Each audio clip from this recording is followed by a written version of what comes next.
The opinions expressed on the following audio program are solely those of the host and the guests. Burner Podcast is an independently produced, not-for-profit show and is not associated with the Burning Man organization or its subsidiaries. The views expressed are not representative of the entire Burning Man community and are presented here for entertainment purposes only. In short, calm the fuck down. It's just a podcast.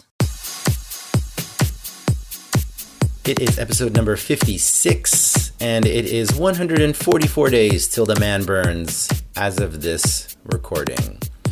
Yeah, everyone from the team, our team, was out either at Desert Hearts or the Global Leadership Conference this past weekend.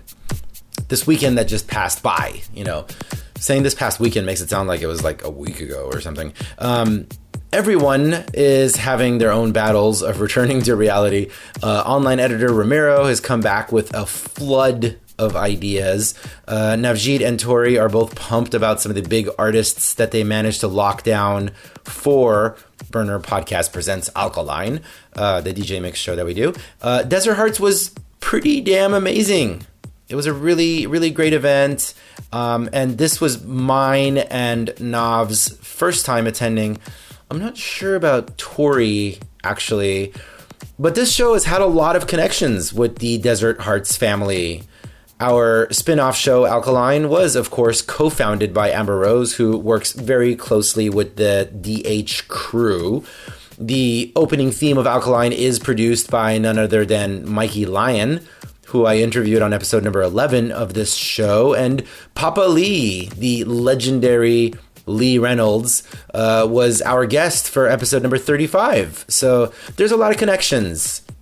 And it was about damn time that we attended. And again, I kind of lost my voice for a little bit, but it came back fast because I ate really well and I was really healthy the whole time. And it was a damn good time. I definitely recommend you check out this festival. Resident Advisor, Vice, all these big names are telling you about it. And finally I was like, all right, I should, fucking go. And I had some very deep spiritual connections with friends, old and new. And the thing about Desert Hearts is that it has this one stage, right? One vibe, one stage, yada, yada, yada. That's sort of like their gimmick, if there's a gimmick. The thing that does, having this one stage, is that it helps cure your FOMO. FOMO is fear of missing out, by the way, for the three of you who don't know what that means. The music doesn't stop, and it's always in the same spot. So if you decide that right now is the time to sit down and have a 3-hour conversation with somebody, you can do that and you're less likely to get antsy. Well, I don't know about you, but I definitely sometimes do. I get this FOMO, and sometimes it can be harder to really sit down and get into some of those conversations. And the days and the nights totally blur together. On Sunday, I ended up knocking out before sunset and not waking up till 8 a.m. the next day.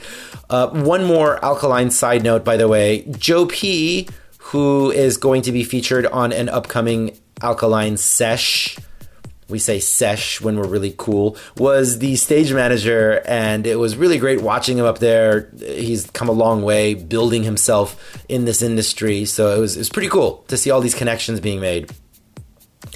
I brought that last bit up, honestly, mostly because I was about to call out the fact that I have no idea how to transition to today's show's topic. But just saying that, I just realized, honestly, that it is the perfect contrast. Desert Hearts is, in many ways, the stereotype of what people think this community is all about. But today's show is about a camp, or not a camp, they'll clarify that they're not a camp, that does very little of the unts, if any at all. You're going to hear during the following conversation about how this not a camp prefers Morrissey and karaoke and guitars. Guitars! In case you weren't familiar, are those weird little instruments you hear in live bands recordings that DJs don't play. That play a lot of the unts.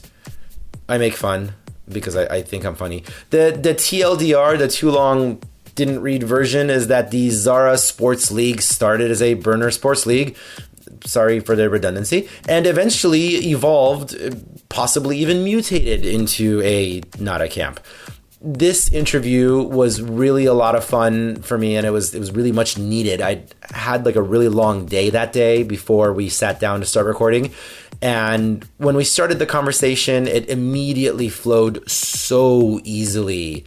And I had this like really great moment where I was like, oh yeah, that's why I do this. No matter how exhausted I get, no matter how tired I am, that's why I sit down and I record these things. And you're going to hear the voices of multiple XSL members during the following recording. And as you'll hear them clarify, member is a very strong word. It's just the word I used for this sentence.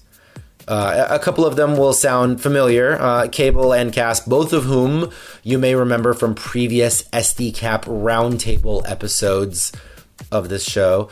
There are going to be tons of fun stories of goofing around, water sports competitions in apartment complexes, playing golf on playa. That was definitely my favorite part. And silly outfits. So if Desert Hearts is the stereotype of what people think burner culture is about, I feel like the XSL is closer to what I'd argue the epitome of it is. You like that? You like how I brought that around? Like a professional radio asshole. They call that a bring around, not a reach around, as some of you might be thinking. Okay, enough of me babbling.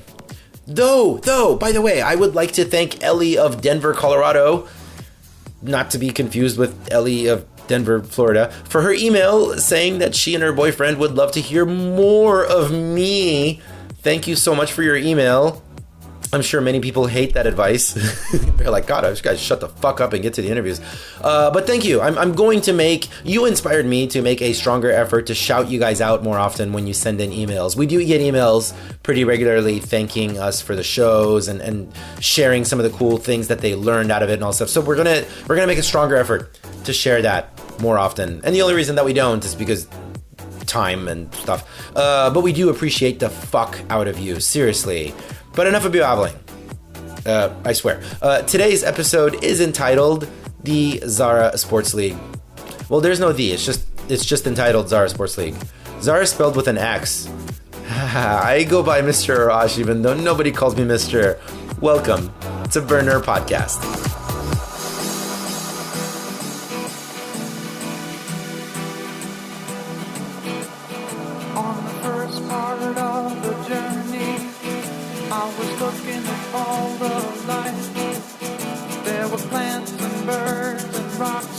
Things there were sand and hills and rain. The first thing I met was a fly with the balls and the sky with no clouds. The heat was hot and the ground was dry, but the air was full of sound. I've been through the desert on a horse with no name. It felt good to be out of the rain. In the desert, you can't remember your name, 'cause there ain't no one for to give you no name.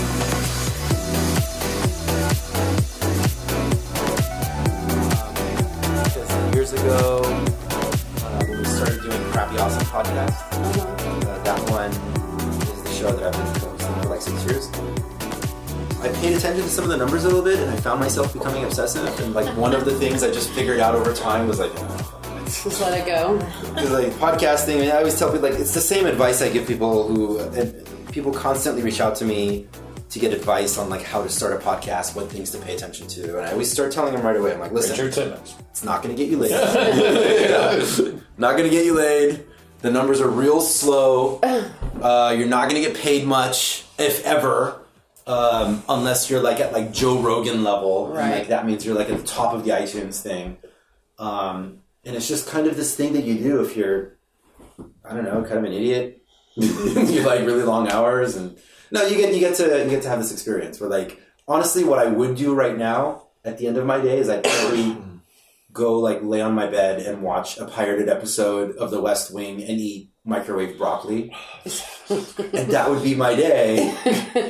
But instead, I'm here at the table with you guys, And this is a much better thing to add to my life experience than laying on my bed, watching a pirated episode of West Wing and eating microwave broccoli. You say that now. Yeah, I was just going to say, you're going to go home and you're going to be like, I wish I had the microwave broccoli. But I do not like the smell of microwave broccoli. Oh my god!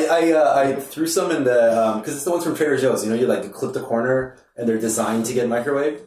And I threw some in the microwave in the office last year. And I guess the smell got so bad that some people called maintenance thinking that there was a sewer smell. It does smell like sewage. Steph goes from El Pollo Loco. I'm like... Yeah, we used to have somebody in our office that did that too. But he used those like little from Pampered Chef, like the little pots that like... Do they keep the smell in? No! Yeah. Cruciferous vegetables. Just gotta be... I know that there's like that the lemon trick. Like if you pour that on onions... It helps you stop crying. Oh, I didn't know that. I don't know if it can do anything to the broccoli though. Yeah, if you're eating the asparagus and the broccoli and then the lemon, it's not going to taste good. I don't care how much lemon you're eating with that. Like, we're on now, right? Yeah, oh yeah. Like this is the whole beginning? Uh-huh. Okay. We're going to mostly talk about microwave broccoli. I was like, who should I get on the show? We can discuss microwave broccoli for the next hour and a half. I know, it's really exciting stuff. That's so funny. Well, cool. Let's. We're going to do this. We're going to go around the room. You're going to introduce yourself. And you are going to say what your favorite microwave dish is. And let's start with not cable. okay, not cable is loves Hot Pockets. Mm-hmm. Which ones? Pepperoni is my favorite. Yeah. Ham and cheese if I'm feeling like a breakfasty thing. Yeah. They've what's the never mind. Do you prefer... So, are pizza rolls in that general... Pizza rolls were a younger thing. That was more like, once I hit 18, I went to little Hot Pocket. Really? Yeah. You just felt like it was like a grown-up thing to do. Well, and also like... It's Hot Pocket's better in the microwave than pizza rolls. Pizza rolls you got to put in the oven to really enjoy. Right. Toaster oven, yeah. Yeah. I mean, because I feel like what I like about the pizza rolls is that I'm getting a little more dough, if that's what you want to call what that substance is that's wrapping around the other substance that we believe to be meat. Mm-hmm. But and I get to dip it in ranch, and I just don't feel like I can really pull that off with the Hot Pocket for some reason because the ranch falls right off of it. But I think a Hot Pocket you're committing to to a meal. Yeah. Whereas with like the pizza rolls, you're like, I'm just gonna snack. Yeah. That sounds about right. Yeah. I have commitment issues. I was just going to say that. In the morning after a long night, you wake up and there's, broccoli and pizza rolls all over your bed, and you're like... It's a good night. What did I do? You should see what you're like, happens that's not ranch. That's not ranch. And by that we mean it's semen. Like out of your penis. The Hot Pocket is fleshlight. Yeah. That, by the way, I'm sorry. That always kind of scares me a little bit because I still hear flashlight, and my mind immediately goes towards the pain of jamming my junk into a flashlight where the batteries are supposed to go. Okay, end of conversation. That made you uncomfortable? Fuck. The rest of the show's gonna go real slow. Go ahead. Actually, everything you guys have just said, I've pretty much made meals and lived on that stuff for years. Ranch dressing is crucial to all those things, but do you have a favorite ranch? Well, Hidden Valley. I can't do. Yeah. There's a place in New Mexico that bottles their own ranch. It's Dion's Pizza. Oh. And they bottle their own ranch, and it's like renowned in Albuquerque. Can you buy it like online or something like that? I think you can. I think they would shoot you if they knew you ate a pizza roll with it. It's artisanal. Right, it is. You eat it with Dion's Pizza, right? You get fancy Dion's ranch. Pizza and eat it with their ranch dressing. Anyway, but what's funny is I guess their facility like broke down or something, and they were like outsourcing their ranch, and people were like, it was so up in arms. It's a riot? It was in the newspaper. My sister texted me. She's like, I have this bottle of ranch. It's disgusting, and I can't believe that. It's just betrayal. It was big time betrayal because they didn't say anything. Yeah. Yeah, you gotta let people know because people are like really, really, really like they're with their brands. Now and I their know that one day I will have to let you try the Dion's ranch. Ken's Buttermilk Ranch, by the way, is mine. Oh, I've not had that one. That sounds good. It's usually on clearance. I put ranch on a lot of things, but I actually what I was going to say about my favorite was any kind of like Mexican, like a burrito or enchiladas or any of that steak. So on that ranch connection topic, the thing that I have absolutely been addicted to for many years, like obsessively, I eat every Sunday, the buffalo chicken quesadilla from Vallarta Express. Ooh. Which is like buffalo chicken strips in a quesadilla, and it comes with both guacamole and ranch. Oh, that sounds really good. Every bite, you can decide if you want a Mexican or an American bite. Wow. Like really mixing it up. Yeah. Yeah, no, really like it. But what is your favorite microwave dish then? Well, yeah, I don't know, like all of the above. You mean like those cheesy burritos? No, there's like I can get one out of the freezer for you if you want. But they're just like these little burritos. They come in a pack, and you actually the same kind that like you get them at Costco. The same kind that the you orange and red, the ones with the orange and the blue backs and the red. Yeah, that you could get at a convenience store. So can I go and raid your freezer? See what's in there. I'm going to raid your freezer. I guess it's just a Mexican hot pocket. Well, it is. It pretty much is. Yeah, Mexican Hot Pocket. I can't believe I did not imagine we were going to start like this. But my name is Bobby. And, I didn't even say my name. I'm Cassie. And I'm going to go with the good old microwave burrito. I'm like, that's the old standby. Yes. He found the microwave There's some chimichanga. chimichangas in there. I found a chimichanga, a chicken and Monterey Jack cheese chimichanga. Yeah. Why you pop that? That's like the cousin of the burrito. Yeah. Yeah. It is very burrito-y. Would you like it? We can microwave it for you. You know what? I haven't eaten today. It's deep fried, but you need to fry it to make it. Okay. But you can microwave it. You can still microwave. You can take it home with you and do it any We way you don't like. deep fry them. We microwave them. Everyone can have one on the way out. No, not at home. That's too much effort. Is it the XSL goodie bag that we're going to walk out of here with? Yeah, right. Chimichangas for everybody. Chimichanga, motherfucker. We didn't plan it, but Found why a not? shredded steak, 3 cheese burrito. All right. Now we're getting fancy. All right. You want one? This is good listening. Yeah. I mean, are we or are we not all of a sudden really familiar with the energy of this group? Oh, yeah. That's how it works. Right. Well, we're gonna have some microwave celery coming up soon.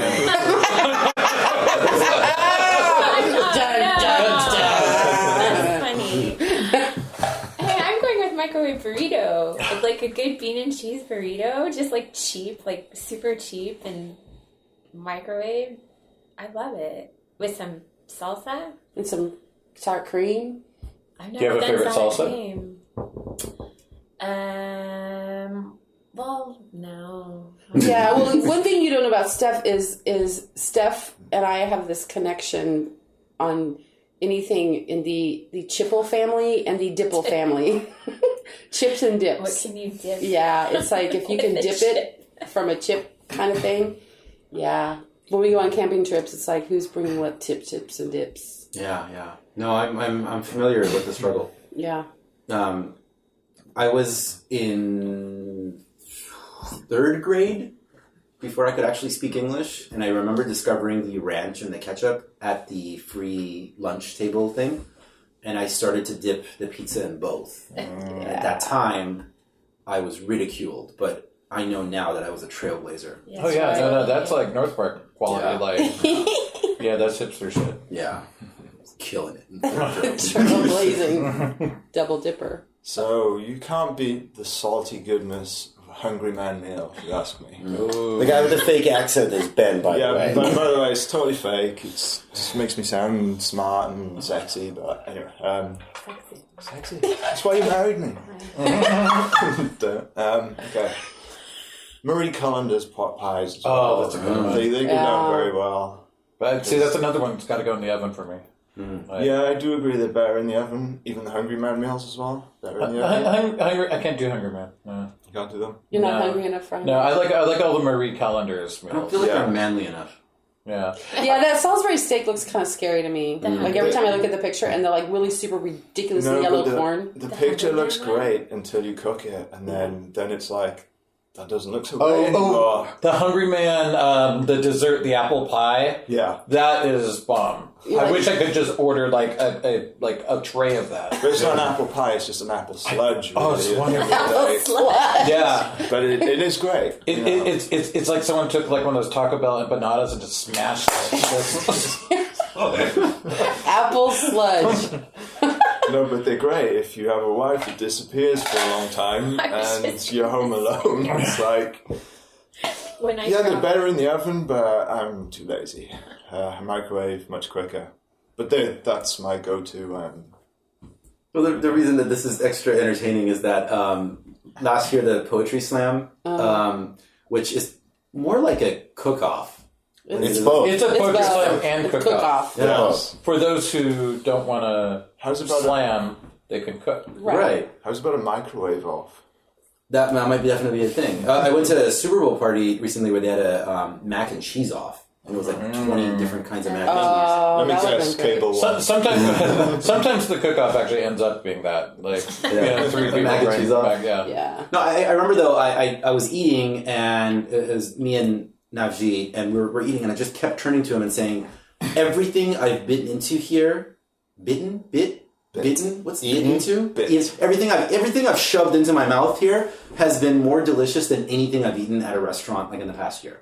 Not even exaggerated. People bring it. That's the cook-off. People bring it.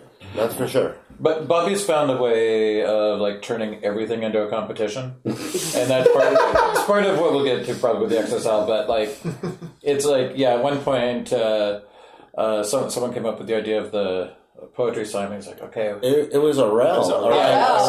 And Arel was just. She was like, "Is there anything you won't turn into a competition?"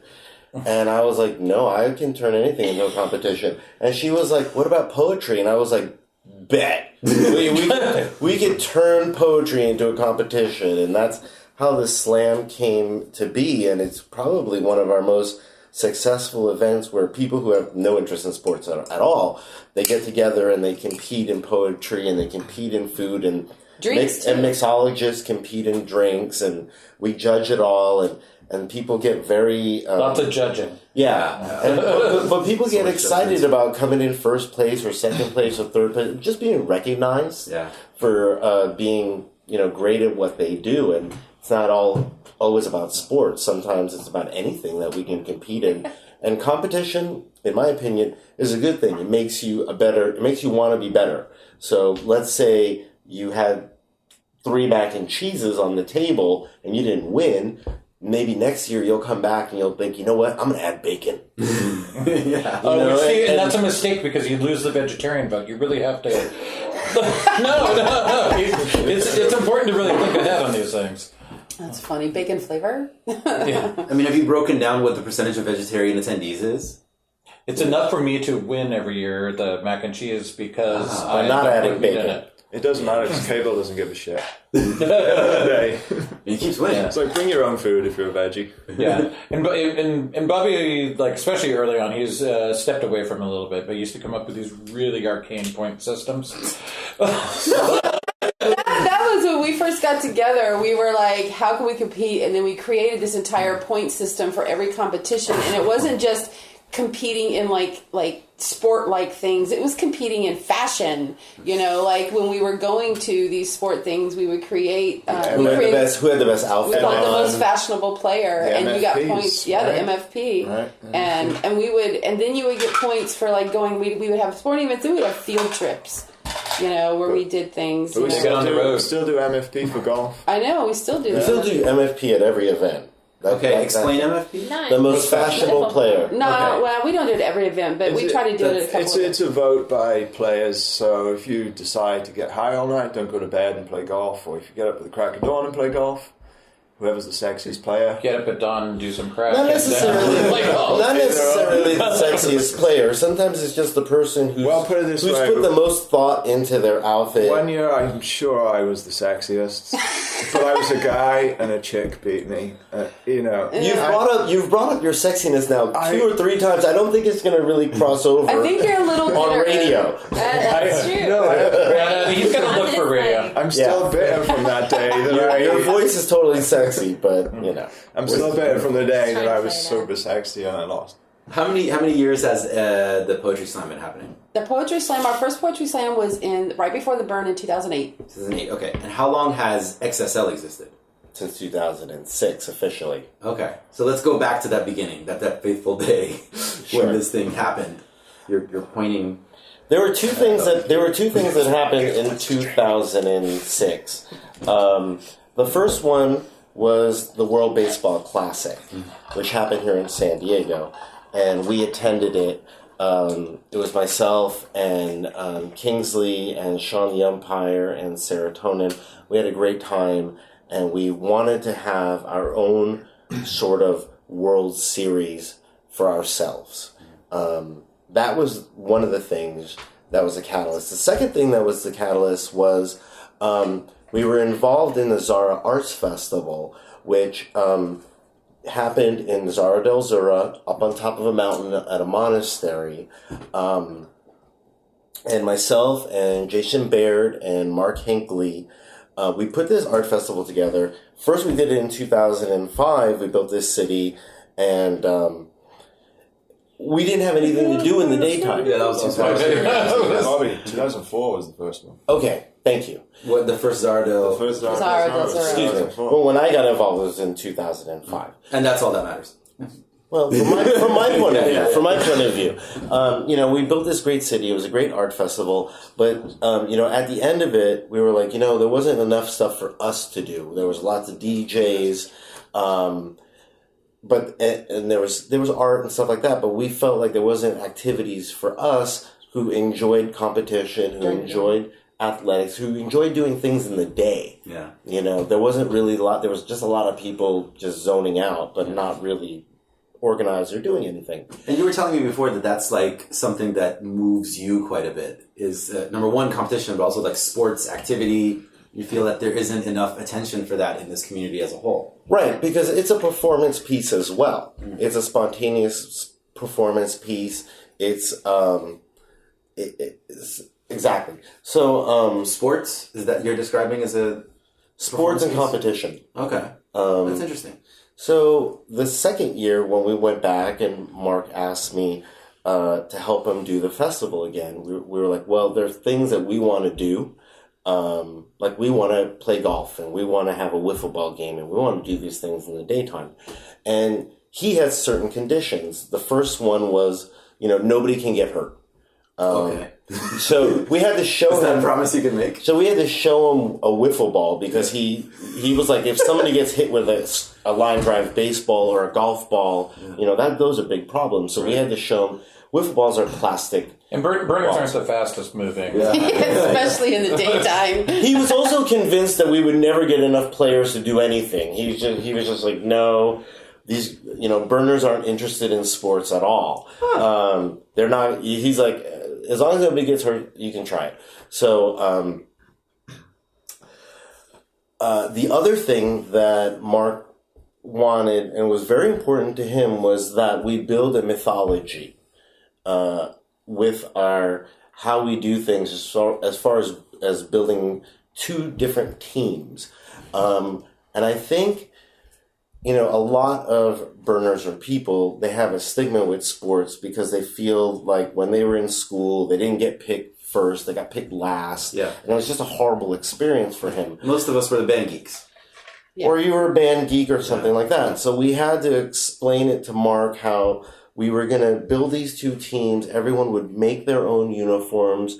We would have a game that people knew the rules, but we would change the rules and make it more fun. For instance, if you got a hit and you got to first base, you have to drink a beer. And from second to third, you get to do a silly walk. So we changed the game a little bit and we also allowed people to make their own uniforms and so forth. And then we came up with 2 teams. One was the Purple Haze, and the other one was the Orange Juicers. But don't you want to tell the Pink Stink story? I do want to tell that, you know. Tell us about the Pink Stink. But my team is the Purple Haze, but that wasn't the original name of the team. That when we were brainstorming, I wanted the team to be the Pink Stink. Is this going to be appropriate for our young listeners? That's what, a lot of women didn't like the red at all. It didn't fly as well as I thought it would.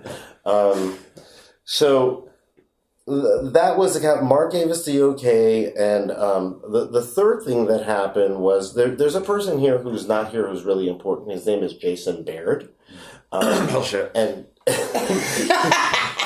and he's a little bit like... He's totally here. He's standing in the corner.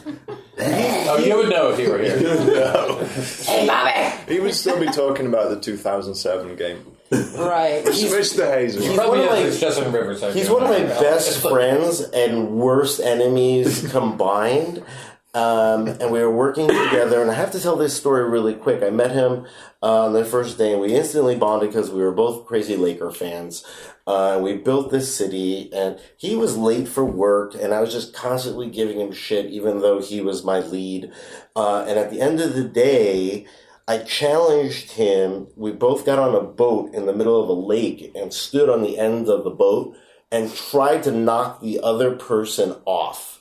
And as hard as we couldn't knock the other person off. And we even turned opposite directions so you couldn't see the person and try to knock the person off the boat, and we couldn't. How did you come up with the idea to do this? Well, because there was a boat and a lake right there. So you're right. Why is that not the first thought that I had? And we had been sort of confrontational all day long, and it just felt like a good way to end the day. Like, I'm going to try to put this guy in the water. And I think since then, and he became the coach of the Orange Juicers, and I was on the Purple Haze, so it's like we've sort of always been against each other. And he's one of the founding members, and he's not here, and I just wanted to make sure that, his presence was felt. Fucking bastard. You guys are like Professor X and Magneto. A little bit. If you're a comic book geek like I am, sure. Okay. Absolutely. Magneto is the man who can... No. Is that you or him? Oh, he's definitely the bad guy. Okay. Yeah. He's definitely the bad he's guy. the bad guy. Yeah. He's definitely the bad guy. Well, I mean, many would argue that Magneto's not the bad guy. It's just he believes in mutant rights above. The Brotherhood of Evil Mutants. Yeah, it was in the 80s. They had, difficulty naming. Anyway, I digress. Moving forward. So you try to knock him into the water. Neither of you succeeds. Right. And 3 days later. And from there, and from that moment, me and him were against each other, and it's been going on for a long time now. But that, to get the history of the very beginning of what happened in 2006, those were the things that sort of happened. Those are things that actually happened that were the catalyst to us forming the league and, making it a real thing. What does XSL stand for? The Xara Sports League. Oh, there you go. Or the Xara Sports Lounge, if you're at Utopia. And now it stands for the Xara Sports Lounge. That's absolutely true. How many people were in that initial incarnation of the league altogether? Probably about 20. Like 10 on each side? Yeah, 10 on each side. How many of them were selected 5 minutes before the game started?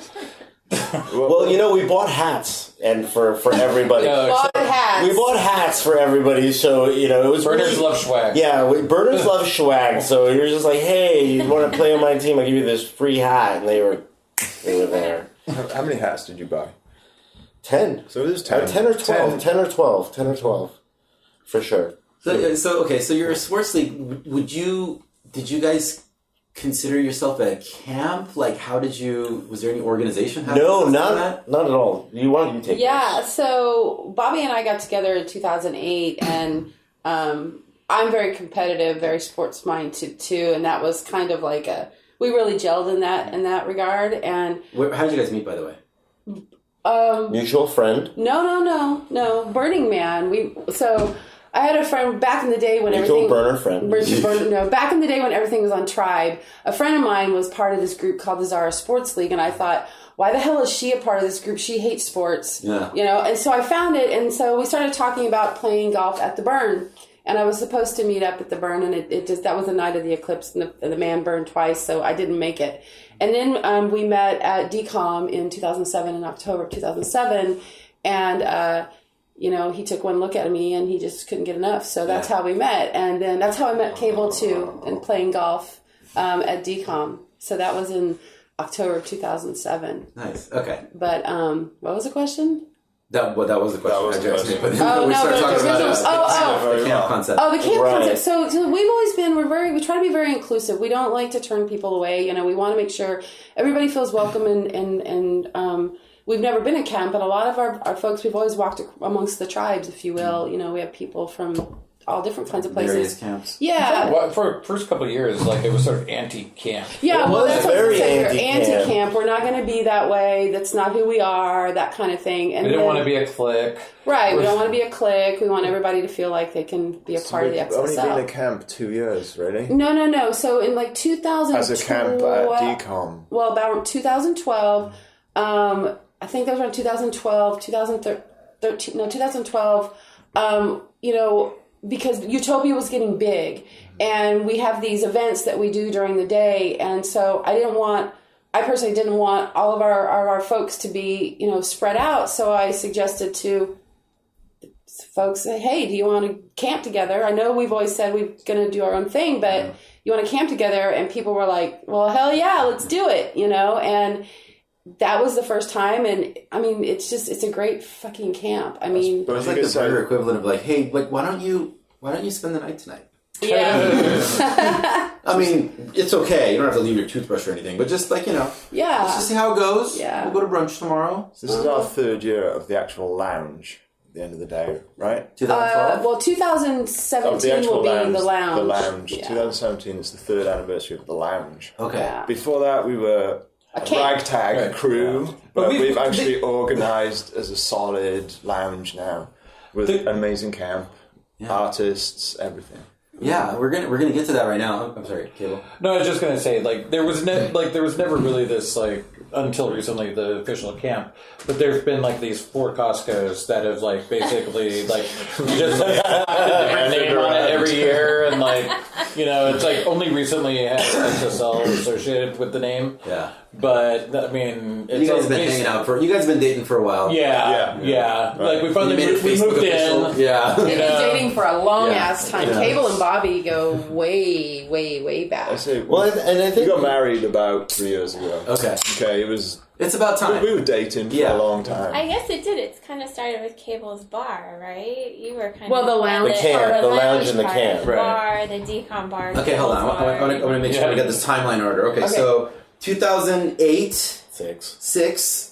I knew that was when Xara Sports League first happened. At Xara. Right. And then 2008 was a date of significance. That's when you guys because when we got together, we started the first thing started because it was going to be, we were going to compete each other against go-karting, and whoever had to lose had to wear a French maid outfit, and then it kind of morphed into this thing where we invited all of our friends to go-karting, and that became like the first event of that year of different things that we do, because we've done go-karting and paintballing and water sports and the poetry slam, and so that's the thing. So it'll be the next landmark. It makes sense, right? In 2008, Cassie really took marketing and the utilization of Facebook and the Xara Sports League to a whole nother level, where we had a central location. She just made an event. Yeah, she just made all the events. Bobby used to never actually tell anyone something was about to happen until like a minute before. It was like, no, we're gonna bring some order to this. We're gonna utilize this new technology. It's called the Facebook. Yeah. Right. But with that, we started doing a lot of events that were not on camping trips, and we became very outrageous in public areas where we would have a bunch of burners show up to a roller skating rink, and we would call it the prom, and half the people would be wearing official prom gear, and the other half would be wearing their best playa gear. And it would freak everybody out. And, it's really easy to be outrageous on the playa, but try being outrageous at your local skating rink. And see how that is, And this was, I'm sorry, 2009 you said?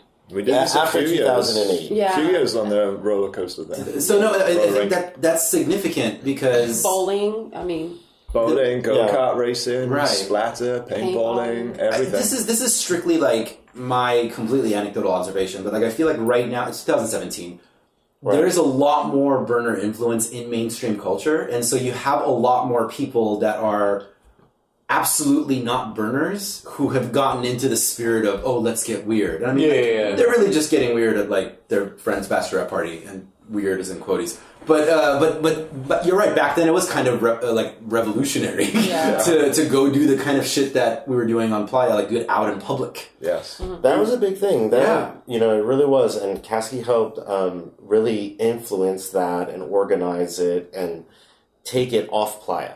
Yeah. And then we started doing other things, just going on sporting field trips, like going to Del Mar, opening day, giving my managers at my apartment complex heart attacks 3 years in a row. Yeah, we did water sports at Cable's building. Yeah. And you're going to need to elaborate on that. Water sports. That was your baby. Yeah, that was my baby. I was like, I lived at this apartment complex called Sleepy Hollow. That had... was it really called Sleepy Hollow? Yeah. You lived in Sleepy Hollow? Over in Hillcrest? I'm envious of that. Oh, yeah. So it... but it had, it was like a three floor apartment complex that surrounded a pool. Yeah. And so you had, that's where the horsemen couldn't cross. Right. And all year there was... The pool was just silent. There was, one, elderly lady who walked back and forth in the pool all year with a book. It wasn't Brenda Dela Cruz, was it? No. She floats. She floats. And then, so I was like, we got to use this pool for something. So we came up with the idea of water sports. We're giggling because we're 12. And it's basically things like, where you just do a cannonball and... Belly flop. It's a belly flop contest, the aqualung contest, the volleyball... Relay race where you... T-shirt relay T-shirt race. Yeah. And... we'd get 40, 50 people around the pool and... Wait, I just gotta mention, the Aqualung champion who's never been defeated is sitting at the table right here. He holds the record. He's held his holding his breath right now. He's holding his breath right now. He has the record 2 minutes and 32 seconds. He's never been defeated. Aqua Ben. He's standing right there. Be sexy, Ben. I can breathe. Fuck me. Yeah. Right, not to be confused with Ben Gay. Right. Coach. Maybe the accent is a result of brain damage from holding your brain. No, I seriously look like I've had a seizure after that competition. That's true. I'm kind of white and shaky a bit, but 2 minutes, is it? 2 minutes 32. 2 minutes 32. That's nothing compared to the 5 minutes I did as what is it? 15-year-old kid at boarding school, lying on the bed and just. Cable likes where this story's going. Yeah. Stop right now. I've seen him naked so much. That's the thing about burners. It's you've seen all your friends naked usually, after a year or two.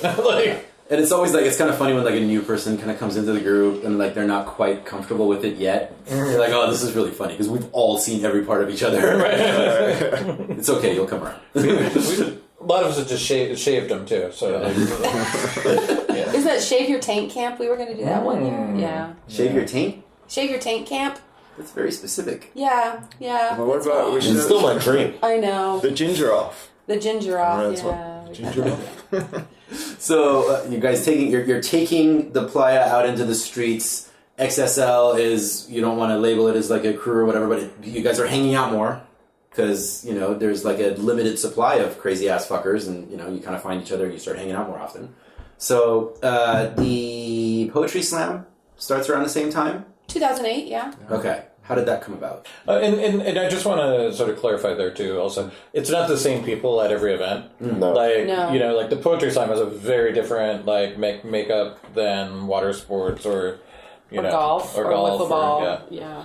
And, there's always this intention of bringing in fresh meat. Right. I'm a fan of that. So there's a core group as it is within a group, though, right? There's no subculture or community that you go to that doesn't have sort of like this core, the people that are making the plans. And we're unique. Your friends come. We're different. None of us are core. Totally different. You're not core at all. Okay, so the Poetry Slam, how did that happen? So a friend of ours who lived in San Diego at the time, and she was involved, we met them all at DCOM 2007, and we all got involved at the same time, hanging out, doing these crazy events. She had the best backyard. So and she had a great backyard. We always did Friday cocktails there. And then she got into the conversation with Bobby about, the competing about... Her name is RL, and we love her. RL, and she's awesome, and we love her. And her husband's name is Cog. Anyway, she's into poetry, writing poetry, performing poetry, and she said, "Can we do an event?" And Bobby's like, "To Duocracy, man, let's do it." Right, and that's a great thing about the league is that anybody can have an idea for an event, and if they want to champion it, we will get behind them and go, "Okay, let's see how this goes." And the burrito's ready. Is it an emergency? Uh-oh. Oh, it's a phone. Yeah. That is the weirdest ring on the planet. No, that's an emergency system. But anybody... It's probably an Amber Alert. Oh. But anybody can champion an event, and we'll run with it for as long as it'll go. And, if we want to bring something back, we will. And if something's super popular and it clicks with a lot of different people and they like it, we'll keep doing it. Like the Poetry Slam is probably one of our most popular events. And it's really ridiculous because it doesn't have really a lot to do with sports at all, but we will turn it into a competition. Well, tell me about the first one. What was it like? Where was it? How many people? It was in RL and Cog's backyard, and our friends Dan and Xara, who are also very, integral part of this group. They live in Oregon now. They used to live in Riverside, and they're musicians. They have guitar, will travel, that kind of thing. They don't leave home without it. So they were I tried so hard to get a recording of that song that they do at every party. Oh, really? Which one? The Titty song? That would be nice too. No, the other one, I don't know what it's called. I have a song queued up for the break. We could do that. We could play it on the break. Okay. Just to show how sports can influence music. No, they're phenomenal musicians, though. Yeah, they are. Well, anyway, they had like this curtain thing that was like a backdrop to a stage, and they had a PA with a mic, and so there was probably maybe 10 or 15 of us, that had been hanging around doing all these crazy things, and we just performed and we did it, and it was a blast. It was 15 people, you said? Yeah. The first one? Wow. Probably, I guess. But the construction of the show was we wanted to make it a little bit American Idol and a little bit Gong Show. So we had 5 judges who would judge on a rating of 1 to 5. I don't even know if we had judges the very first time. We did. We had judges. We always had judges. And the person... the person had 5 minutes... And they could do whatever they wanted. They could sing, they could dance, they could recite an original poem, they can recite something that was somebody else wrote that was really famous. How many judges? 5. And there was 15 people there? No, 15 performers. Okay. So the entire backyard was filled with people. Okay. Yeah. There's tons of people there. Yeah. Right. Not everybody who was there actually performed. Yeah. So. Okay. So they better have cooked though. There was close. No, there was a lot of the first one wasn't as many people. The second one really went off because then we had the cook-off part of it. And who came up with the cook-off idea? RL, because she's a great cook. She's a great cook, and she's like, "Why don't we do this?" And it just took the fuck off. And we're talking baked salmon, 3-tiered chocolate desserts, homemade marshmallows. I mean, just all the most amazing food, homemade lasagna. It was ridiculous. What's in marshmallows? Sugar. And mellows? Air. Yeah, I didn't know it was possible to make marshmallows. Yeah, I guess it is. But, it was amazing. I mean, it was amazing. Gelatin? Gelatin. Oh, so they're not vegan. They're not vegan. Oh. No. Sorry, gluten guys. Okay. They're not made out of steamed Darn. Are you inspired to perform at the next slam? Yeah.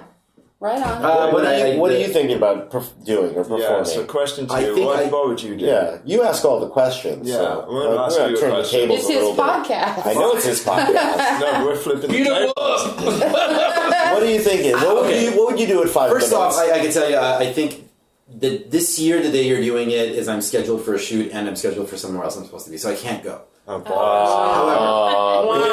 into how. No, but I do want to perform, and the thing I think about me that a lot of people don't know is I have an aggressively, shockingly dark sense of humor. So we could do a recording of you and play it. Oh, okay. You don't have a stand-up set, do you? No. Little Anthony Jeselnik. I was gonna come DJ. we can make like a cutout of your face. And somebody could perform it. And, Well, he's the designated poet. I am the designated poet. Okay. So if you want to write something down and give it to me, I can read it on your behalf. Okay. But it can't be too long. Yeah. And it has to be sort of fun. Define too long. Too long is like something Shakespearean. Okay. More than 25 lines. Yeah. That's too long. Send it to Vitaly. Oh my god. 25 lines. Send it to Vitaly. He holds the record for pushing the limits of the 5 minutes. He's almost gotten the vote police twice. Yeah. That is not at all shocking to me. People who don't know Vitaly, you guys can elaborate. That's sort of what somebody's going I'm not. Nah. Dr. Evil podcast. Never mind. He talks too long. Okay. What kinds of performances did you have for the first couple? Like, how much did people push further out of the box on each year? Well, the first one, RL did original poetry. Cog her husband did some original poetry. Bogglemost, remember Bogglemost? Oh my god. So he did some original poetry. I did. It was pretty sincere. Like the first one, I felt like had like this sense of like we're doing poetry. The first I did. I don't know if you've ever heard of that song, that AC/DC song called Squealer. Oh, it's kind of dirty, and I spoke that while writhing up and down RL. Nice. Is that the one where Is that the one with cables between your legs? No, that's the second one. That's actually the broccoli fart one. The broccoli virgin fart one. Right, that was. Yeah, I can smell it still. Yeah. I would like to know. Oh my god, that was such a good poem. I know, it was great. People were dying. Yeah. The poem was about a broccoli virgin. It was about a virgin who was going to have her first time having sex, but she had broccoli for dinner, and she was farting while she was trying to have sex. While she's trying to have sex, and she's trying to be all sexy in her thing. Oh my god. Yeah. And then she woke up with cable between her legs. Yeah, cable crawled between my legs while I'm like mouth farting into the microphone trying to read this poem. It was really funny. You almost And she was won. wearing fishnets. I did. It was Oh no, I didn't win because we had a minor judging. Oh, judging issues. Yeah. There's always a scandal. It was controversial. Right, there's I was always not a happy. controversy in any I event. got dressed up in lingerie and everything to do that, and this I know. 6-year-old judged me. It was brutal. He did not like the farting. He didn't. Yeah. What 6-year-old doesn't like farting? Who brings a 6-year-old to an event like that? And who made him a judge? Oh, you're not being like facetious. Like it was No. a 6-year-old. Well, he was probably 8, but yeah. Yeah. Okay. Yeah. I'm still bitter. That was like 8 years From ago. that point on, we changed the rules that you had to be an adult to be a judge. You Yeah. couldn't just decide you want to go drinking and hand your kid the the judging. kid the judging card. You couldn't do that anymore. That's because of Yeah. Responsibility, and it should be treated as such. Yes, it's very important. We take it very seriously. Not parenthood, judge. Yeah. No. Yeah. Fuck parenthood, right? But it was really structured where we were like, we're doing poetry now. And I remember I read The Man in the Arena because I felt like it was an important poem about being the one who is gutting it out. It just totally fell on deaf ears. It tanked. It tanked so badly. It was, and that's the that's the great thing about competition is that it makes you go back to the drawing board and you're like, you know what, that might have been important to me, but it didn't work. Yeah. It didn't work, and I have to figure out something that works for the audience that I'm talking to or that I'm speaking to. And for me, that went on to becoming the designated poet, where I would start, and the first person I did that to was Cog, where I was like, you know what? Why don't we switch poems? I'll read yours and you read mine, and that way we're not so emotionally attached to it, and I can strangers on a train. Yeah, and I can direct it and speak to it in a new and fresh way, and it was a little funny. And then I just took it to another level, and I was like, you know what, I'm going to grab other people's poems, I'm going to stuff a couple funny ones in my pocket that I'm going to pre-write, and just not tell anybody that I'm going to be like, I'm going to blame it on you, this one, but I wrote it. And they were shorter, and they were Jane funnier. Austen had to do the same thing. Yeah. We discovered that recently. These are journals. But that's a good example of how just competition will make you better. Yeah. In whatever you're doing, even if it's poetry. Do you think is that a common thread amongst the people that are gravitated towards spending their free time with the XSL crew? The attraction to competition, is that a thing? And beer. Yeah, booze. Yeah, booze. Booze. Lots of booze. But we are so accepting of others and inclusive and such good sports that people aren't intimidated by us because they know. Unless it's the wiffle ball game. Sometimes people get a little intimidated. The wiffle ball game is, completely different. I mean, we're all soft and fluffy about the rest of our stuff, but the wiffle ball game, that shit's intense because, number one, we've been competing against each other for years. Number two. It's a decade. Yeah, I mean, we're like in year 11 now, or 12. We're going into 12. Yeah. And number two, it's like bragging rights for a year. And I swear to God, half the time I only want to win just to shut Dan Davis up. Or Jay. No, mostly Dan Davis. And you only get to play if you come to practice beforehand. Yeah. It's not like golf where you can just show up in the morning. Do the teams stay the same? Have they stayed the same? Or do people switch sides? No. There's been a couple defectors, but not often. Your blood runs orange or your blood runs purple. That's how. There have been a steep few it is. trades on game day, but those are not people that have been in a team for any particular amount of time. Right. They're expendable. The people that have been on a team for a long period of time, as much as, like, for instance, I would love to play on the Juice. I'm a big fan of theirs. I think they're really funny, and I love those guys. And the funny thing is, like, when people found out we had one camp together, they would be like, oh my God, like, you must hate those Orange Juicer guys. And I was like, no, they're some of my best friends. I love those guys. They brought the cooking equipment. They brought all the cooking equipment and beer, but yeah, the alliance and the allegiance that you have with your team makes it almost impossible to switch teams once you've affiliated yourself with one team or the other. And we have some rookies. You've invested in a lot of shitty orange clothes. Or purple. You're not gonna You're like at least Halloween comes once a year. You're not. No. Yeah. Well, we have an MVP at the table. I was just gonna say, and that's Steph. The first year that I played in 2010 at, I think it was the last Elysium, that's when we were separated, but the Juicers all camped by themselves, and the Hayes didn't really camp by themselves, and the Juicers had their own camp, and they were very... They were a camp within a camp. They were very connected, and we were kind of disconnected. It's true. And, but you guys... I think they were the losers. They were the losers. Is that when they were on the hill?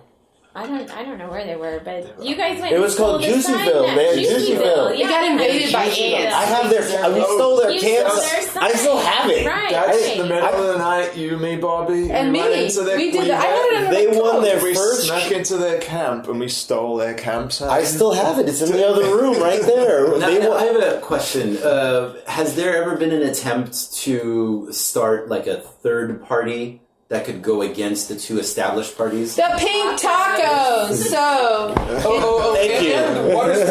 Water sports has its own team. Yeah, the seahorse team. and the clam diggers, but it's kind of almost the same. It's almost the same people. Yeah. That is a Juicer, Hayes, clam digger, seahorse. They're exactly the same. Just Like about. if you hose down the juicers and the Hayes, then you get... There's one seahorse and a or clam two digger, player yeah. differences, but it's essentially Riverside versus San Diego. Almost. It's a little bit. That's right. Now I know the side It's I'm on. Riverside, San Diego. Yeah. Yeah. Okay.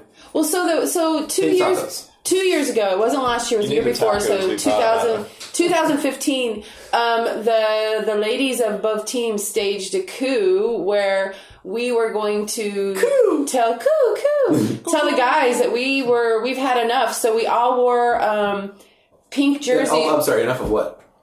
Of the male-dominated bullshit, juicer haze bullshit. And you have to understand, XSL is basically run by women. We're not going to take it. We're not going to take it. Take what? Whatever it is. Mostly just to completely fuck with the guys. So we got all the girls together. We created this fake Facebook page called Coping with Cramps. So nobody would like look over our shoulders and like go into our thing or whatever. And so we staged this coup. So we wore our pink, shirts underneath our regular, purple or orange jerseys. And so right in the middle of like one of the innings, I pitched a fit and I said, we're not going to take it anymore. Pink tacos. And all the girls ripped off their orange jersey and we all had our pink taco. And we were going to play the guys. But then a couple of guys, I'm not going to do that, blah, blah, blah. And then Sean, the umpire, was like, get off the field. Yeah. And then we were just running around yelling, respect the taco, respect the taco.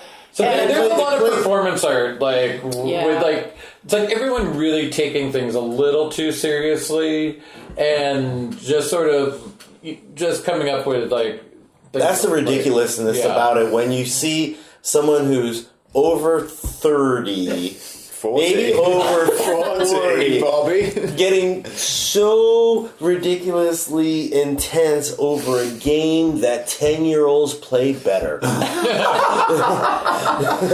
Jay and Bobby fighting it out. So I'm glad all of you guys have gotten into our feud in lots of different ways.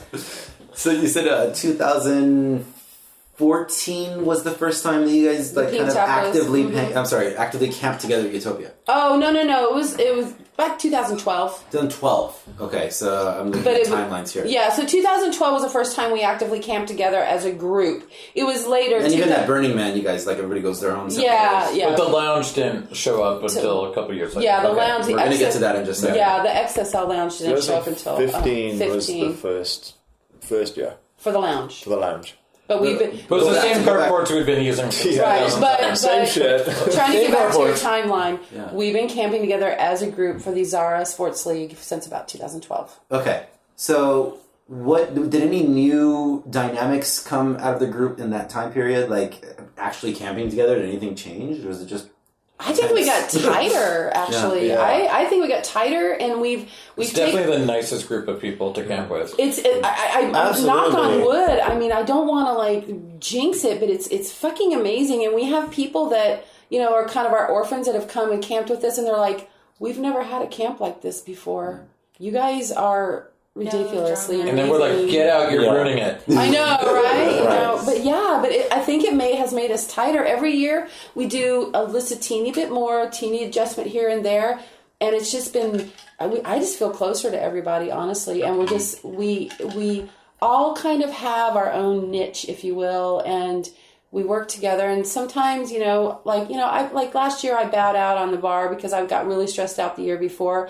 But Bobby stepped up and he took care of the lounge and he was art director and all this kind of stuff. And then we came in behind him helping and it was a smashing success. Smashing! It was. I think everyone's talents have been able to be expressed much more. We have musicians, we have bartenders, we have artists, we have...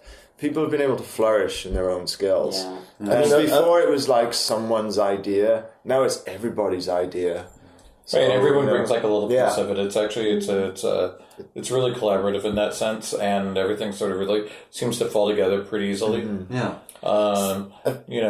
I think it's been part of camps where everyone's struggling to get everyone to do their part, and this is. And the thing is, I think with a good camp, you let the things fall by the wayside that don't. If someone chooses not to do it, you can't get angry. I feel like we've delegated more to everyone, and it's just worked so well because we have a lot of talent, and that is the key. You guys look back and wonder what took you so long to start camping together? No, I think we started camping together just the right time. Yeah. I really do. Why do you think that? Because before, I think we were smaller and we didn't have, as much cohesiveness. It would have been forcing it a little bit. It would have been forcing it a little bit. I agree with that. And because we have like Tom and Amber, they're kind of the Bramble kids, and stuff like that. And it just Tom is our current sports person of the year. Let's not diminish Tom. Tom is our current sports person of the year, and I just want to say that. What's up, Tom? Yeah, what's up, Tom? Sometimes our sports person of the year turns out to be sports person of the years. Yeah. Because we were doing it annually for a little while, but then we don't. We need to put a line on that. And Cable was our first sports person. No, I was. Sorry, Cassie was our first sports person. Cable was our second. Dan Davis was the third, and anyone who knows me knows how athletic I am. Well, it just goes to show that anybody can do it. You can't diminish yourself. You are still the record holder of golf wins, right? 7 opens in a row. Exactly. True. Wow. That's wow. What does that mean? The golf. In other words, people set him up. The open. Why don't we talk about what is an open, Cable? Let's talk about that. So the golf game. There's is it Friday or Saturday now? It's It doesn't on Friday matter. now. It says sunrise. It's this horrible. It's this horrible golf game.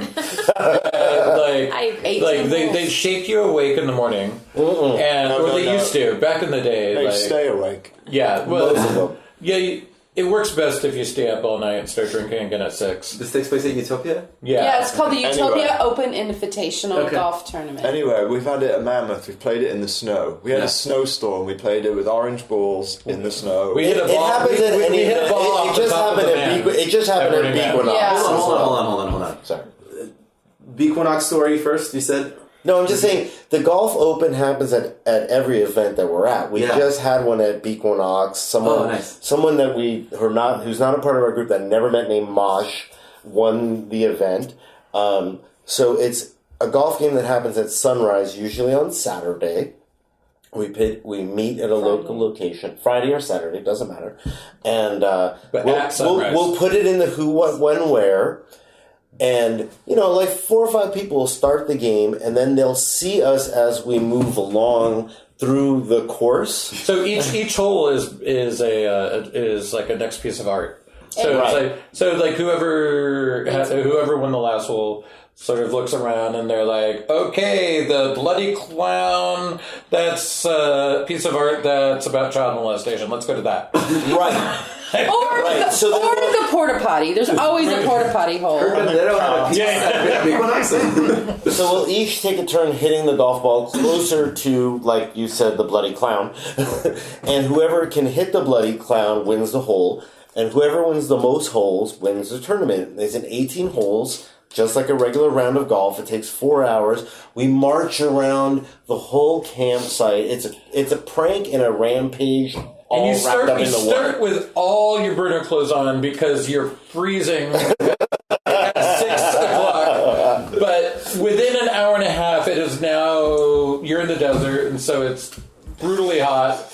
You're sticky balls. What was the first sticky balls? Sticky balls. Listeners have no idea what the fuck you guys are talking about. Sticky balls. Sticky balls. Burning Man 2009. The stickiest balls occurred with Cable. Oh my god! We played and why were Cable's balls so sticky? They were like Because this. it was so hot. Because he was having sex with random people in porta potties the night before. And I was wearing my polyester jumpsuit. Yeah. Okay. So there was a lot going on down there. Double-sided sticky tape down your pants. And I was also chafing after a couple days in the desert. Like Like you do. You're gonna delete that part, right? Absolutely. Because you have some self-respect left. Right. So what was the first year you guys did this the golf game? Oh, it happened even before 2006. Yeah. Golf was like the first thing that we were doing before we did anything else. It's a pre-Xara tradition that it's a pre-Xara tradition that happened on the playa, and it was a way just to move to go see some art. to see art, really, and art. to do, because you had this wide open space. And in the morning, it's pretty empty. And that's another reason why we play golf in the morning, because there's not a lot of people, and you can actually play a real golf tournament with a real golf ball, not a plastic ball like you have to use. We have played with a real golf ball. We've played with a plastic wiffle golf ball. We now play with a foam golf ball, which after is kind the of insurance claim, we had to which is kind of in between both of them. And it's a really funny thing when you see people get really crazy about you potentially hitting their art with a golf ball. Oh yeah. He's like, you're going to burn that, right? Right. Wait, so the whole the art, as long as you hit the art piece? Yeah, that's the hole. Okay. Right. Whatever the person who won the last hole calls for the next hole. So, like, for instance, if we were playing in this house, somebody can call the microphone. Mm-hmm. And, like, whoever hits the microphone first would win the hole. Or they could do something stupid and go, oh, you have to hit this leg of the microphone on this side of the microphone. It's not stupid. I'm just particular. You just gave me a really great frame of reference for what it might feel like if my art piece was sitting there. And as soon as you said that about Mike, I'm like, you're not fucking throwing a golf ball. Oh my god, that's the best one. Remember the rocket ship? Were you guys rocket ship? Oh my god. The rocket ship creator is a dick. And Burn. Oh my god, that was so funny. He freaked the fuck out. 2009. He created this huge metal rocket ship that didn't even take off. It never took off. What the fuck? And was it supposed to? I don't know, but we waited for hours and had sparks and shit going on. Right. And nothing happened. So you have people who are like that, and then you have other people who are like there was this one. Wait, let's stay on the rocket ship really quick. Okay. And it got hit from really far away, and it made a big ting with a real golf ball. And he came out of his tent, and he was so offended. And we were like, you remember there used to be like a gun range here, shoot at this shit, And he really got mad. It was, and you know what's funny? Every now and then, there's somebody who wakes up. And they get mad because there's 12 people there and they're having a good time and they're really excited right outside their tent. And they jump out of their tent and they're like, hey, what's going on? And they see 12 people holding golf clubs and they're like, I'm going to go back in there. It's so bizarre. I would tell people, like, are you aware, sir, that you are at Burning Man? Right. And for instance, we were at Bequinox last weekend and I had to tell a couple of people, I'm like, this is not Sleepwinox. That's good. It sort of is, though. No. For you, it was. So how much damage have we officially done? We don't admit We're not going to talk about that. Never. We've never broken anything, or cars, or windows, or art projects. That's never happened ever. No. Nope. Hold on. Cable, you mentioned hitting a golf ball. Oh yeah, so there was this nice lady who, like, in the morning, she was half passed out. She was able to consent. Yeah. Wendy? Joanne. I know Joanne. Yeah. And we were like, do you mind if we use your ass as a hole? And she was so happy you just put those words together. And it took us like 20 shots. She was elevated. Yeah. And so we had to get from the dirt up into her butt. Took a long time. She was very patient. I don't know. Not Wendy. No. Not Wendy. I have to bring up the time when Jay's mouth was a hole at the Riverside Open. I have to bring it up to Amber. She actually got it in his mouth. Oh my god, that's awesome. Yeah, we don't encourage moving things objects, or people. That's bad. Oh my god, trying to chase like someone who's like on their own like little Burning Man journey. And you're like, if we could just get them, and we're going like really slow, and they're like, trying to get somewhere. You're like, they're further away now than when we started. Yeah, it's always a piece of art or a camp sign. Yeah. That's what we like. You said, did I hear wrong though that you said that you hit one off the man? Oh yeah, no, we were when we hit one off the man. Oh my god, we have hit off the man, and the Rangers sort of freaked out a little bit because It was a real golf ball that time. Because they came up and they were like, "What are you guys doing?" And we're like, "Oh, we are doing something crazy. We're playing golf." And they were just like, "No, somebody could get really hurt." And we're like, "What? It's a wiffle ball." And they're like, "Oh, okay." And then as soon as the ranger turned around, "What's your name?" And we're like, "Paul Addis." Yeah, I'm Addis. And as soon as they turned around, we put a real golf ball down, and of course, the most psycho person drove it straight into the man, and it was screaming over people's heads. It was not very high. And the Rangers were just like, they got on their microphones and they're like, "Oh, I think we have a problem." Wasn't that the year we interrupted a wedding with that? And then we interrupted a wedding. Participated in a wedding. Yeah, participated in a wedding. I don't get it. People are like, "Oh, the ticket's a waiver. I don't care if I die." Why are you playing golf? That happened. So when we played, the one time I played on Flyer with you and Jesse, Right. in 2011, I hit it, and this guy came in his bike. And he was like, "What the fuck are you doing? You know, you're hitting with a hard golf. This is a real golf ball, and you could really hurt someone with it." You know, and we're screaming with our golf clubs. Why did you pick it up? It was so weird because you sign these waivers and you think people would kind of get a kick out of it, and he's not the only one who's throwing a fit, right? And you have people who freak out. Yeah. And I meet people all the time. They're just like, and I'll be like, "Hey," they'll say to me like, "You're gonna play golf at sun up and at sunrise? Wouldn't you be that's scared? crazy." And then I'll be like, "What are you gonna go do?" And they're like, "Well, I'm gonna go have sex with a stranger in a porta potty right now." All right. You're like, "Oh, wow, yeah, crazy one." Oh, I'm crazy. The only problem I have with that one is the porta potty thing. Yeah. It happens. Oh my god! Well, dirty. Just as an aside, at Equinox, I literally saw a guy just sitting on the floor of a porta potty while his little rat peed or something.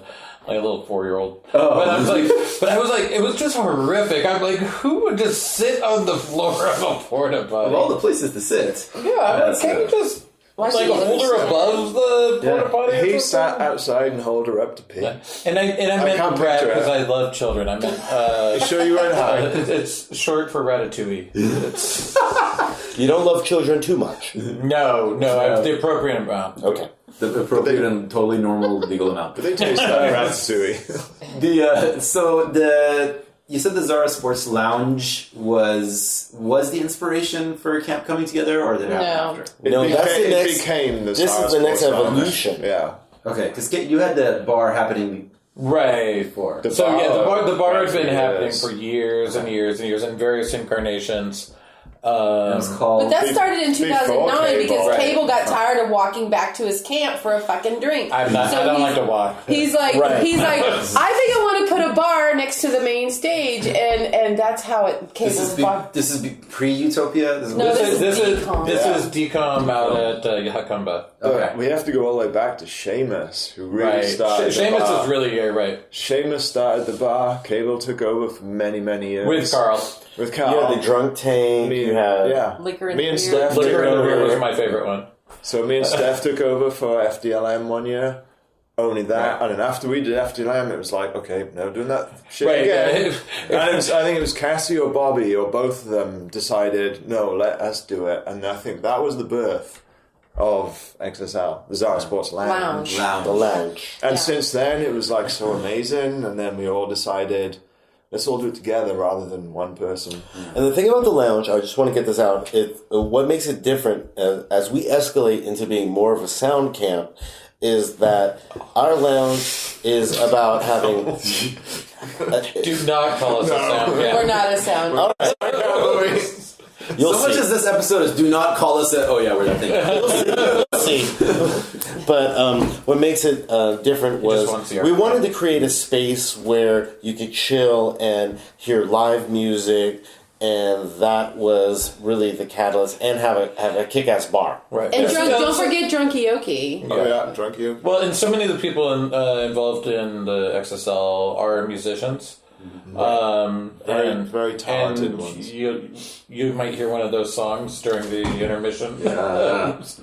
But it's I think having that many performers, we're like, okay, now we need to do something with this. Well, and then Cable and Cassie came up with Drunky-okie, where we would have karaoke in our lounge, and I think we were one of the first groups to really pull it off successfully. Karaoke never happened before us. Never. It never happened. We were the first. Fuck the Japanese. We did. Okay, they never had an MC, all right?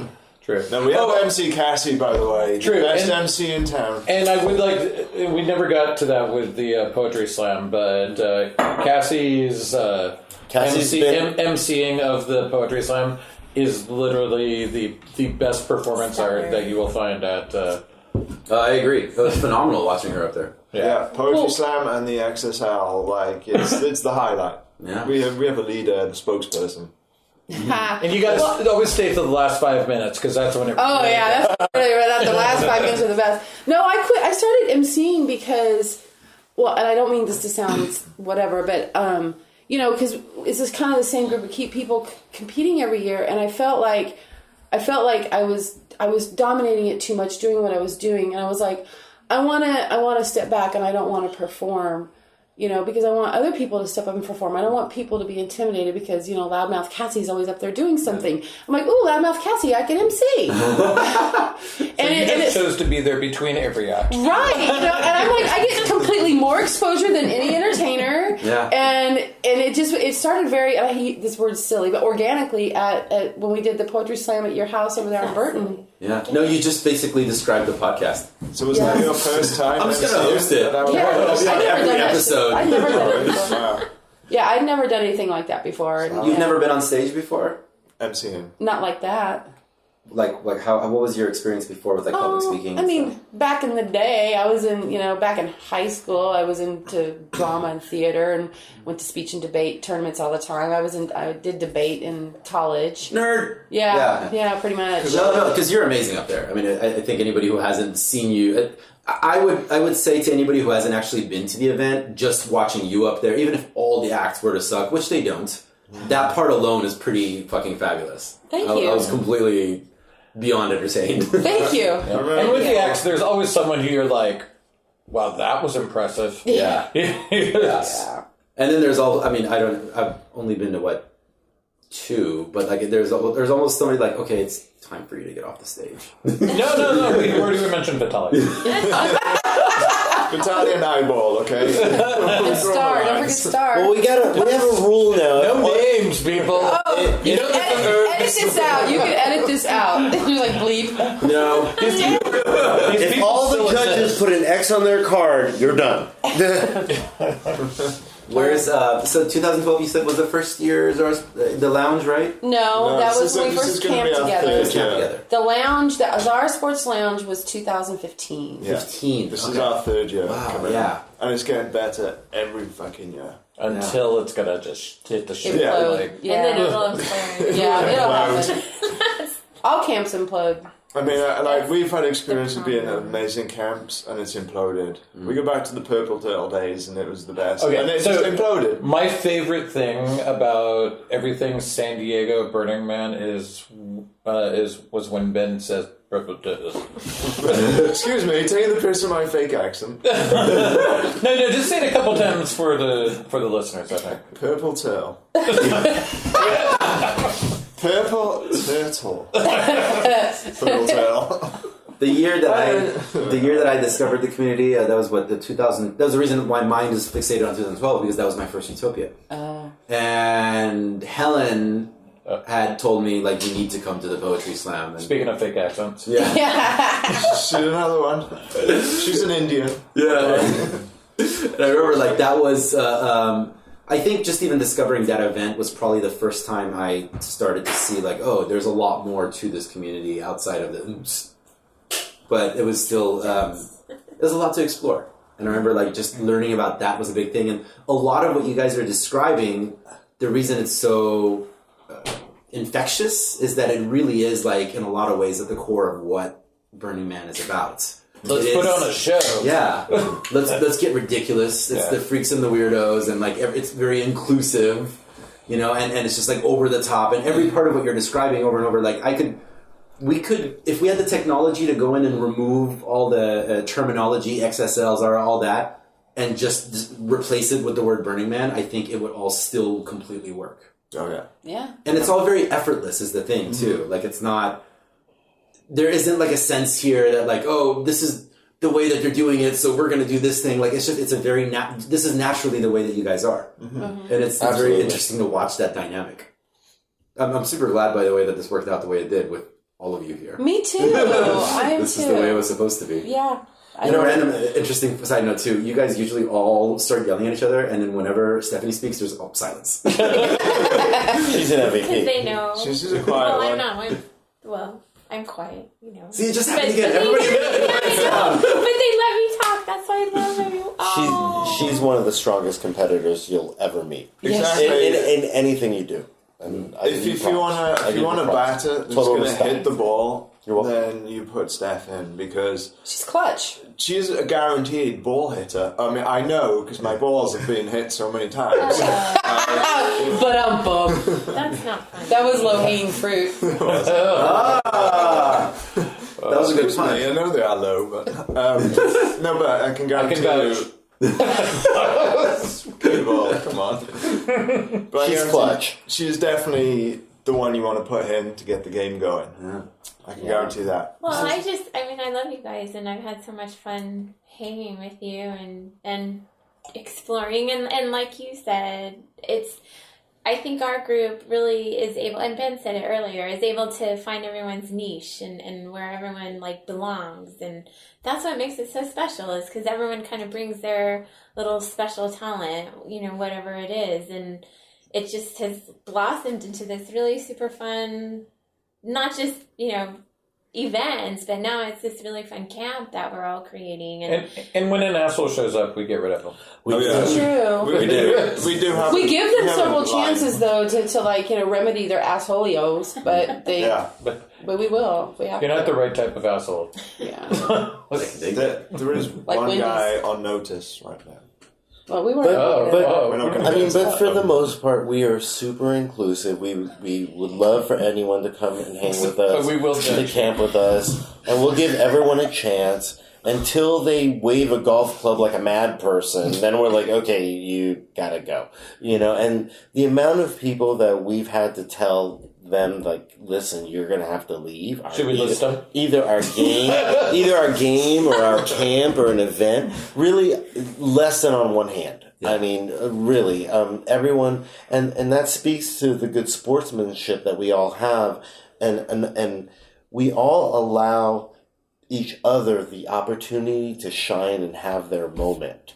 There's not one person who just is monopolizing the spotlight, except right now. Except for me right now. But everyone has the opportunity to make the big hit or make the big play or say the great poem, and everybody has that opportunity. We've even had different coaches throughout the years. Kingsley, Cassie, Bobby. So it's not just the same coach. But at any time, anyone could be the MVP, and that really is a spontaneous, random thing that can be capitalized by anyone. Yeah, I wouldn't even... and you're, I think, I could be wrong here, definitely between me and you're the expert on sports. Yeah. But I feel like the way that Stephanie was describing it, the dynamic, there's a space for everybody to fit in, I feel like that's almost what the essence of sportsmanship was supposed to be when it's not overly fixated on athleticism. The idea that in a team, there's going to be different positions that different people play. Keep going. Very limited. No, keep going. You're really on something. I think in really soccer, the world's MVP in soccer is I think the past multiple years in a row has been guys never scored a goal before. This is a very American idea that we have, that it's got to be the guy who does all the slam dunks, the one who does all the touchdowns, the quarterback. But really, when you look at sportsmanship in the way that it feeds into culture throughout human history, has been that there's a position for everybody. There's somebody who can do this. There's somebody who can do this. We all can work together because as a team we can get a lot more done than if it's just one person. Absolutely, for sure. Not everyone could be the face, the MC, like Cassie, and she does that better than anyone else. And I don't know if anyone would challenge her. But then you have other people like Nate, who does the stage and the sound and things like that. And it's just as important. If he doesn't do his job well, Cassie doesn't have a mic to talk into. You can still hear her, though. That's fucking straight up truth right there. And that's one of the great things that you touched upon. I love that you mentioned that everyone brings their strength in there. And I think that's what's made our camp evolve. It's like, yes, there was 4 random straight shade structures. Excuse me. Shit shavers. Shit shavers? And somebody else had some generators, and somebody else had some lights, and somebody else had some sports equipment, and, we put it all together. Yeah. This last year, by the way, Kingsley and I were standing there, and I was just like, I told you this, actually, Cassie, like what you guys did with turning the bottles, like the soda bottles into flowers. Right there. Yeah, those were absolutely incredible. Oh, just you wait till Wait till you see next year. It's getting better every year. We have super amazing plans coming up this year. Different layout. We're adding a carport. No. Don't tell them. Okay. Sorry. Do we want to talk about show up. Do we want to talk about this year, or do we not want to talk about This is a planning session. How about this? You can describe to the listeners who don't have access to Utopia what went into this past year's lounge. How did the ideas on that start? Go. I'm not talking.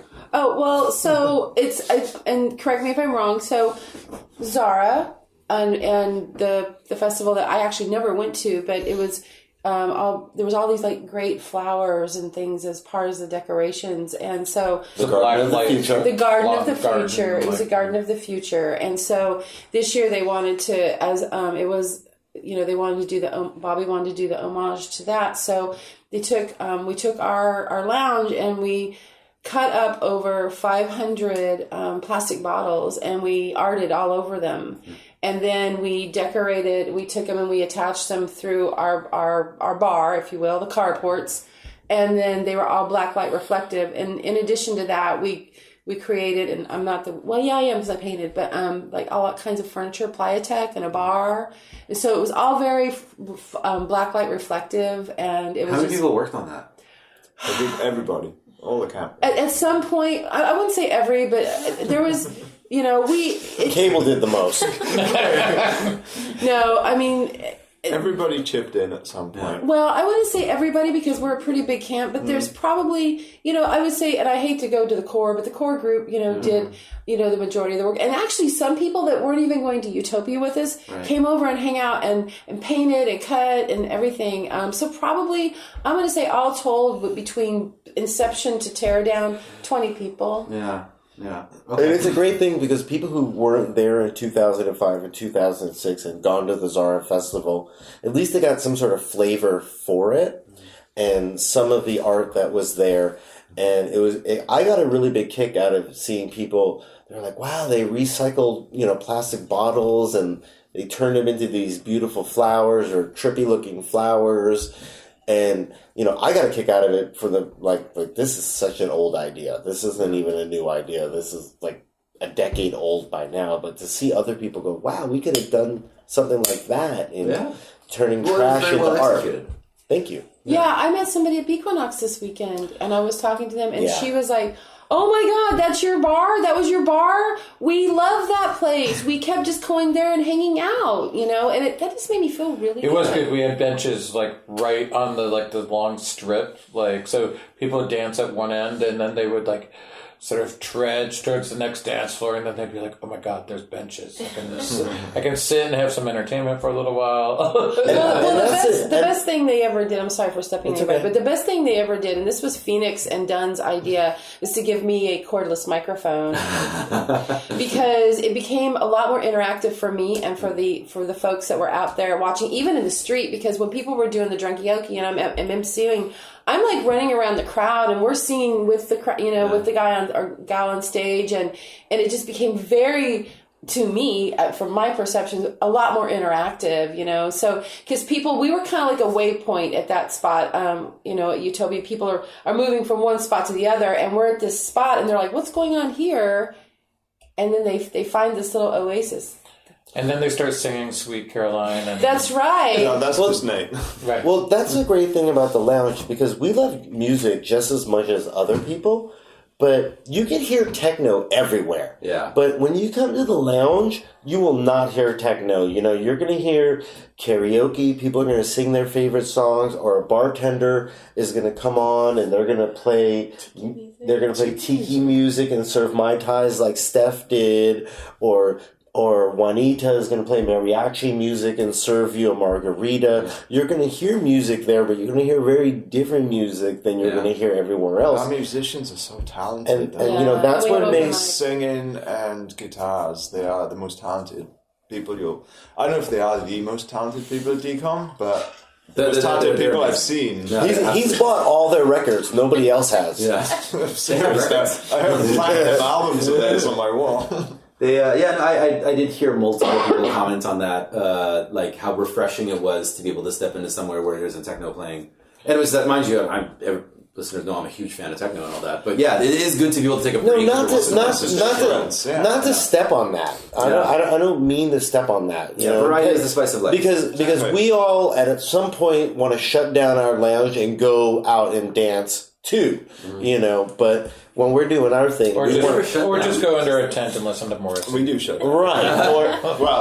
I don't remember it shutting down at all. There's always a few loiterers at the part of the camp. Let's talk about the unhappy hour. Sort of holds the bar going, but it tends to be, it's not open to the public. Yeah. Ooh, private. If you want to step into the dark, then...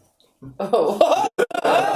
You never know what you find. Don't forget, Ben's sexy. He's going to step into the dark with Ben in his 80s throwback. Sounds like it should be a title, right? It should be a title of something. Man. Are you going to do 70s this year? I did 70s last year. Oh, last year? I thought it was 80s. Hey, come to my 70s pajama party. It was a pajama party. It was a pajama party and it rocked, but it wasn't well advertised. This year it will be well advertised. So bring your best onesie to dance to some 70s disco. And there's going to be a secret glory hole at the lounge this year. Oh. No, that's at your tent. That's my boyfriend you're talking about.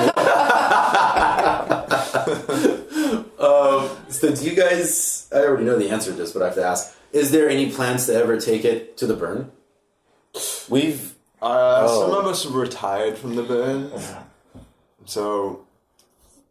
For me, I won't be there for it. I actually, sort of one of the interesting things, I went a couple of years, 2 years ago, and, the burn's changed a lot, and one of the things that I actually found, like, for the camp our size, is and I saw lots of people put a lot of effort and were really trying to make something happen, but I feel like at the burn, something of that size gets lost a little bit. Mm. And what I would get at the burn was a lot of sort of carnival parking.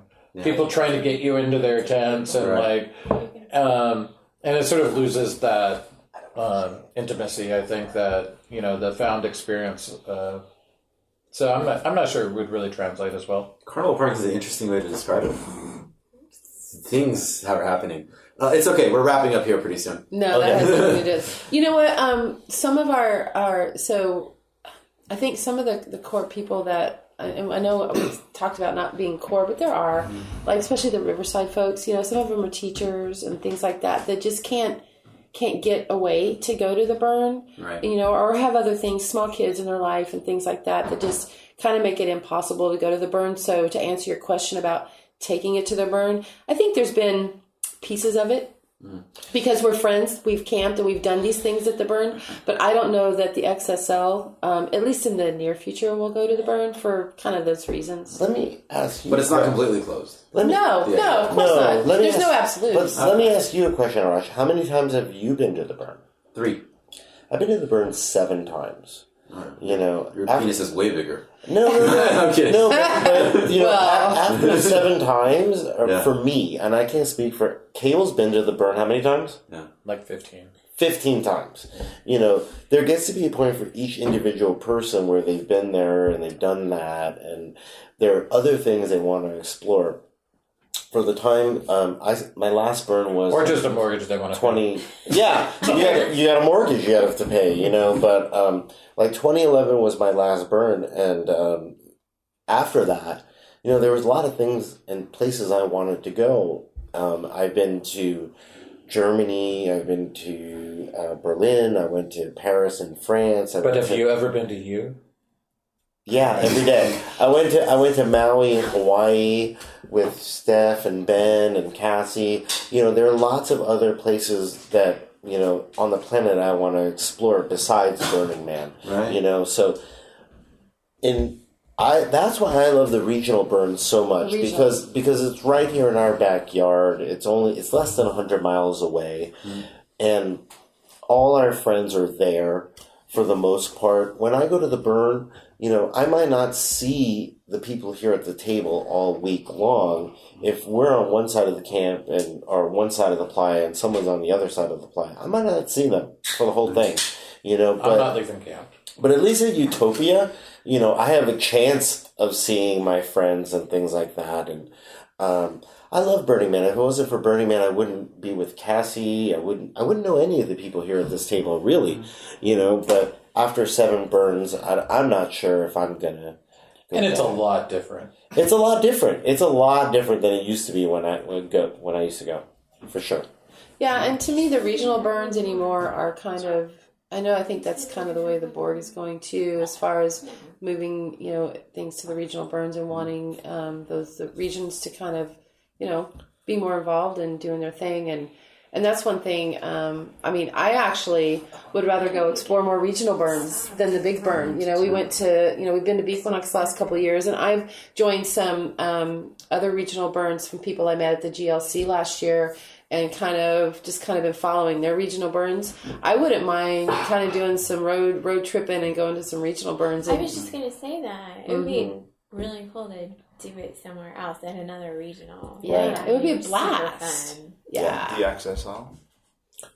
Right, in Utah, they have a regional burn there. Element 11, that's really good. Flipside in Texas. New Mexico. Something not out in the desert. Yeah. Well, then Saguaro Man probably wouldn't be the one you want to go to then. That's a good one. We have a lot of friends in Arizona, for sure. We have a lot of friends there. I want some nice lush forest. Isn't Lakes of Fire? That's up in like northern Chicago, Michigan area. There's it's the Great Lakes area. Oh yeah, I mean, and those people are cool. I've met some folks, and I follow their stuff online, and they sound like they have a lot of fun. Miami, their burns like on the beach. And we're pretty much wherever whenever someone from the XSL goes to some event, they start a golf game, or they try and make something happen. So. That's the transportable part of the league. Right. Absolutely. That's like the snow golf game at Mammoth. I won, by the way. That Cassie won. Yeah. Then I came second, and Sarah.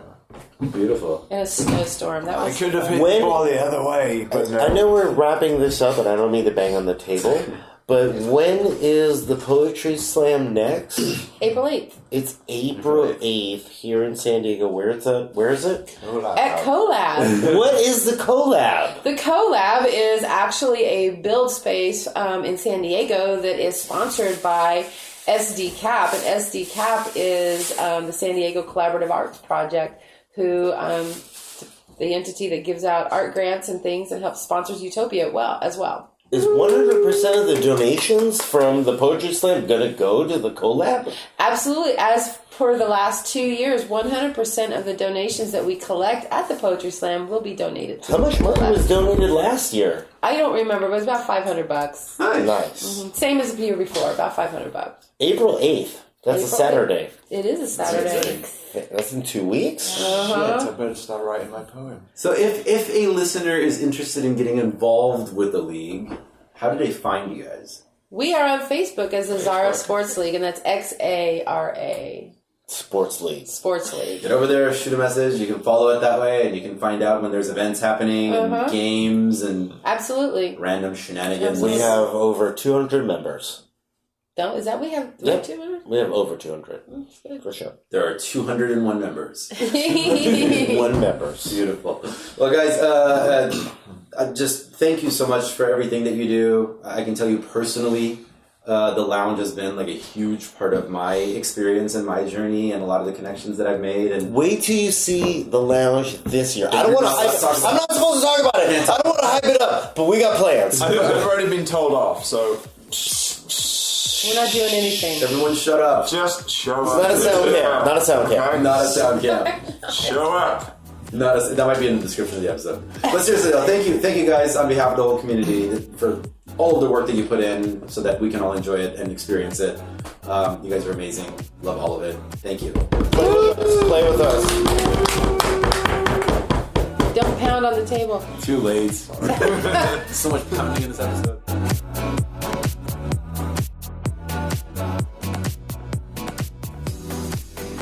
Hey, no mid-show break again. Yay. If you haven't already, make sure to check out Burner Podcast Presents Alkaline. I wouldn't shut up about it in the intro. That's over at burnerpodcast.com. Also, while you're there, you might want to check out Into the Fire, hosted by Super Suze out of the Bay Area. Suze has this really great kind of NPR-ish presence. She's like Terry Gross reincarnated as a burner. I don't know if Terry Gross might be a burner. I don't know. Anyway, Burner Podcast is released on the first and third Wednesdays of the month. You might have noticed that this last month it was a little off schedule. We apologize for that, but you still got your shows. And it is available on Stitcher, iTunes, Spreaker, iHeart Radio, TuneIn Radio, among many others. The show is not hard to find. Today's episode was produced by executive producer Meg King. The show is regularly produced by Eddie Rangel, with support from our amazing team, which include associate producer Tori Massey, who does a fuck ton of work for this show, as well as Alkaline. Online editor Ramiro Martinez, sound engineer Freckle, among many others. We thank you, dear listeners, for all of your support. If you haven't already, please go like us on Facebook, and that's it. That's the only social media channel we're pushing. Our opening music, America's Horse with No Name Remix, is produced by Joman. Check out his music over at soundcloud.com/DJ Joman. So until next time, love and light and all that other crap. Good night.